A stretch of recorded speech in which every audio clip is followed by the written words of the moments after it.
As the Israel-Hamas war continues, almost 300 patients are still left at Gaza's main hospital after a major evacuation, including dozens of babies. That's according to the United Nations. As CBS News' Wendy Gillette reports, the UN calls it a death zone. Explosions once again rang out overnight in Gaza, where strikes were reported in the north and south. In southern Gaza, residents chopped wood to make fires to bake bread, as supermarket shelves remain bare. This man calls the situation tragic, saying there's no food or water. Pharmacies in central Gaza reported shortages of medicines.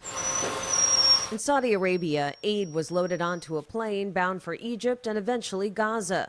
But a senior White House official says a surge of humanitarian help is unlikely until Hamas agrees to release a large number of hostages still in captivity. The most important thing for all of us is the return home of 239 people who are being held hostages in the terror tunnels of Hamas, including Abigail, who's 3 years old, and Kfir, who's 10-month-old. Thousands marching for their safe return arrived in Jerusalem. Bring them home now! Some of those who evacuated Al-Shifa Hospital in Gaza ran for cover as guns fired nearby.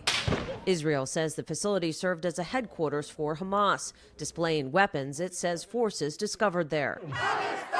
Demonstrations were held throughout the world, including pro-Palestinian marches in London and Barcelona, and Jewish survivors of the Holocaust condemning anti-Semitism outside the Paris Holocaust Memorial. Wendy Gillette, CBS News. Now, in northern Gaza, dozens of people were killed yesterday in a refugee camp by what witnesses say was an Israeli airstrike on a UN shelter. Israel says it was active in the area, targeting terrorists.